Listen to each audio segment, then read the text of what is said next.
Hello student, हम लोग class 10th का चैप्टर नंबर 10 वृत्त को स्टडी कर रहे हैं, जिसमें हम लोग प्रश्नावली 10.2 के इम्पॉर्टेंट क्वेश्चन हैं जो आपके बोर्ड में बहुत बार रिपीटेड है, उसको हम लोग सॉल्व कर रहे हैं।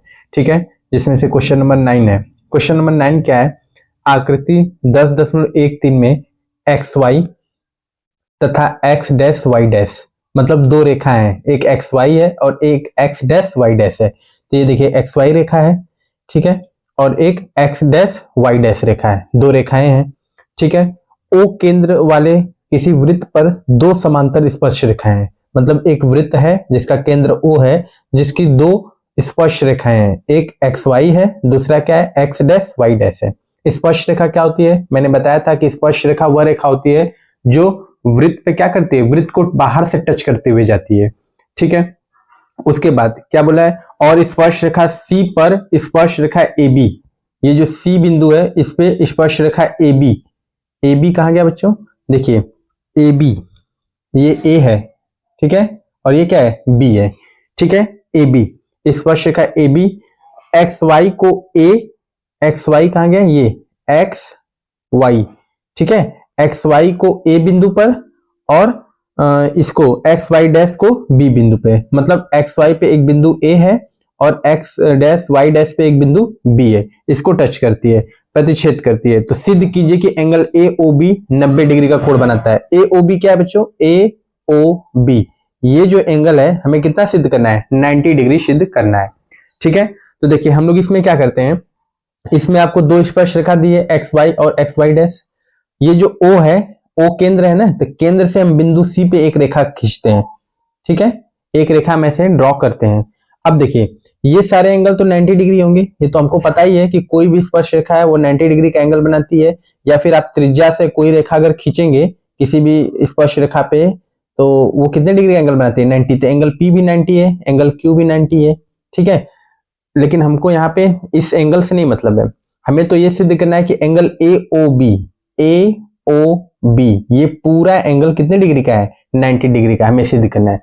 देखिए हम क्या कर लेते हैं बच्चों कि देखिए जैसे ही हमने ओसी एक रेखा खींची तो इसमें चार त्रिभुज दिख रहे हैं, एक त्रिभुज ये, एक त्रिभुज ये, एक त्रिभुज ये, मैं नाम लिख देता हूं, फर्स्ट त्रिभुज, सेकेंड, थर्ड और fourth.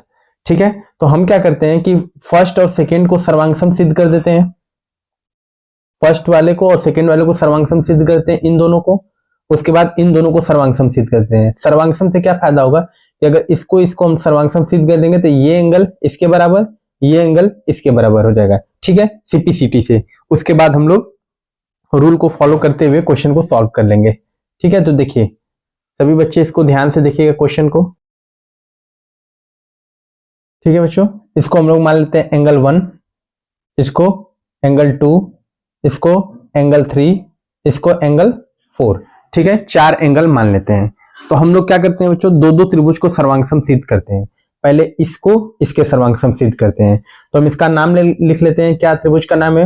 O P A, O P A, इस त्रिभुज का क्या नाम है? ओ पी ए, ये पहला वाला त्रिभुज जो दिख रहा है। तो हम लोग लिख लेते हैं त्रिभुज O P A.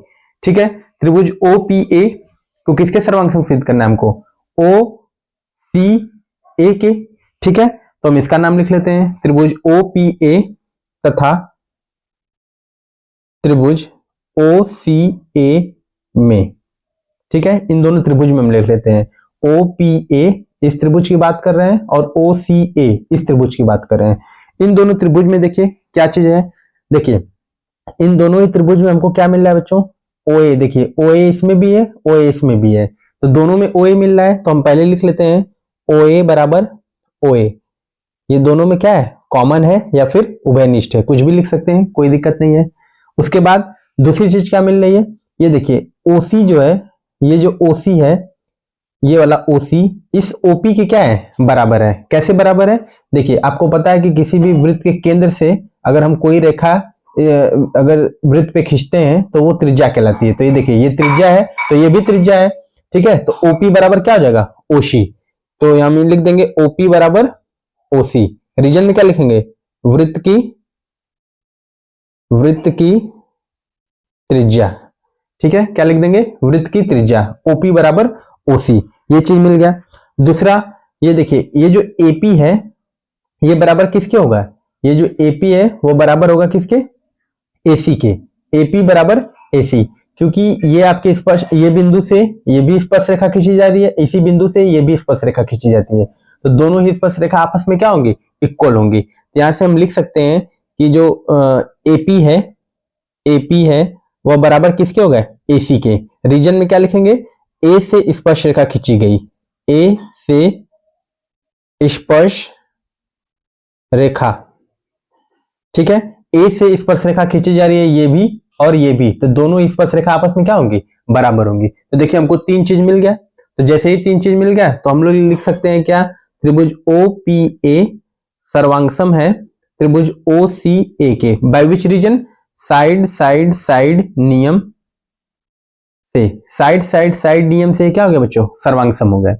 Side side side नियम से ये दोनों त्रिभुज सर्वांगसम हो गए। तो हमें पता है कि जब भी कोई त्रिभुज सर्वांगसम होते हैं तो उनके जितने भी भुजा होते हैं, जितने भी कोण होते हैं, सब आपस में क्या हो जाते हैं, बराबर हो जाते हैं। किस नियम से, CPCT नियम से। तो हम लिख सकते हैं कि एंगल 1 बराबर है किसके, एंगल 2 के। रीजन क्या डालेंगे,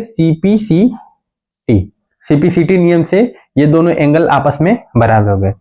देखिए जो काम हम लोगों ने इस दोनों त्रिभुज में किया है, अब वही सेम काम इस त्रिभुज में करेंगे। तो फिर से इस त्रिभुज का नाम लिखिए, फिर से सेम काम जितना ये किए उतना फिर से करेंगे। त्रिभुज OCB लिखिए, चाहे OBC कुछ भी लिख सकते हैं। त्रिभुज OBC, त्रिभुज का कुछ भी नाम लिख लीजिए, त्रिभुज OBC, ठीक है, तथा त्रिभुज OBQ में, ठीक है। दो त्रिभुज हमने फिर से लिया, कौन कौन सा, त्रिभुज OBC और दूसरा क्या लिया, OBQ, ये दोनों त्रिभुज हमने लिया, ठीक है बच्चों। फिर से देखिए OB इसमें भी आ रहा है, इसमें भी आ रहा है, तो फिर से हम लिख देंगे OB बराबर OB। रीजन में क्या डाल देंगे, उभयनिष्ठ या फिर कॉमन। हम ये रीजन डाल देंगे कि OB किसके बराबर है, OB के बराबर है। एक चीज मिल गया।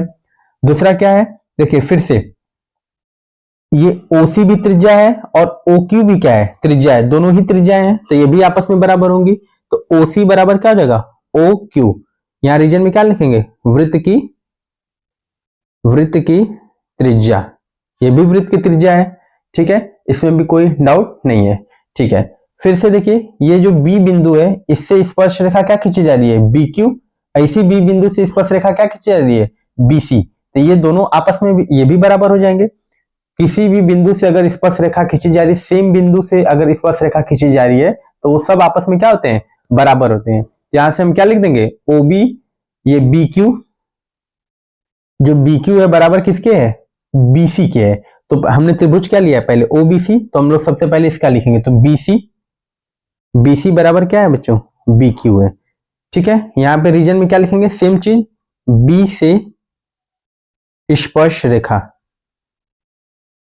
B से स्पर्श रेखा हमने खींचा है, ठीक है। इस नियम से फिर से हमको तीन भुजा मिल गई, तो फिर से क्या हो जाएगा, त्रिभुज OBC सर्वांगसम है त्रिभुज OBQ के, by which region, side side side नियम से। साइड साइड साइड नियम से ये त्रिभुज फिर से क्या हो गया, सर्वांगसम हो गया।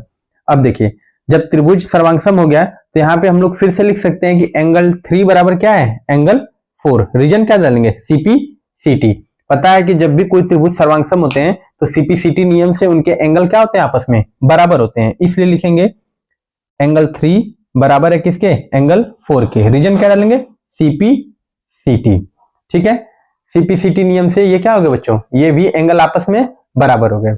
अब देखिए हमें क्या सिद्ध करना था, हमें तो सिद्ध करना है कि एंगल AOB 90 डिग्री सिद्ध करना है। तो देखिए ये जो OP है ये भी त्रिज्या है और OQ भी क्या है, ये भी त्रिज्या है। अगर हम पूरी दूरी लें PQ, तो PQ क्या है, यह एक सीधी रेखा है, और हमें पता है कि किसी भी सीधी रेखा पे कितने डिग्री का एंगल बनता है, 180 डिग्री का एंगल बनता है। तो हम यहां लिखेंगे चूंकि POQ एक सीधी रेखा है,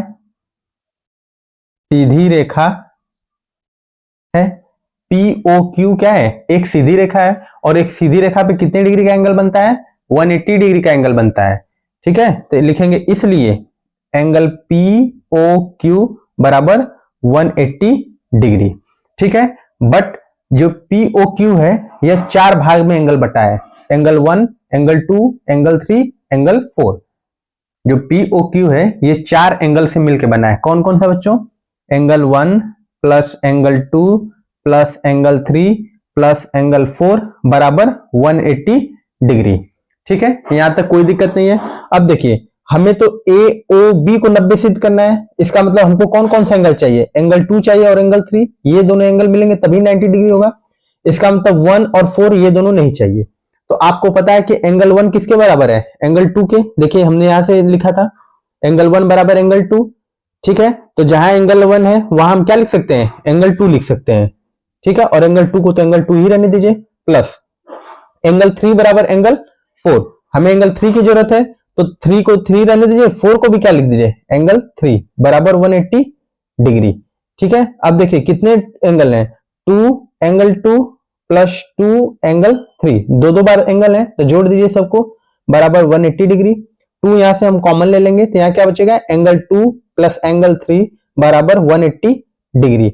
इसलिए एंगल 2 प्लस एंगल 3 बराबर 180 अपॉन में 2। इसको कैंसिल आउट करेंगे तो एंगल 2 प्लस एंगल 3 बराबर कितना? 90 डिग्री। बट एंगल 2 और एंगल 3 को जब हम ऐड करेंगे तो कौन सा एंगल मिल रहा है? ये पूरा एंगल, और इस एंगल का नाम क्या है? ए ओ बी। तो हम एंगल 2 प्लस एंगल 3 की जगह क्या लिख सकते हैं? एंगल ए ओ बी बराबर 90 डिग्री। तो देखिए हम लोगों ने इस क्वेश्चन को सिद्ध कर दिया। हमें यही सिद्ध करना था कि एंगल ए ओ बी कितने डिग्री का एंगल बनाता है? 90 डिग्री का एंगल बनाता है। बहुत ही इंपॉर्टेंट क्वेश्चन है। अब बहुत आसान तरीके से हम लोगों ने इसको सॉल्व किया। सिर्फ एक रेखा खींची, 4 त्रिभुज दिखे, दो त्रिभुज को हमने सर्वांग करके ये क्वेश्चन को सॉल्व कर लिया। ठीक है, सभी बच्चे इसको नोट करिए। ठीक है, सभी बच्चे इसको नोट कर लिए। फिर हम लोग नेक्स्ट क्वेश्चन नेक्स्ट क्लास में करेंगे। Thank you so much.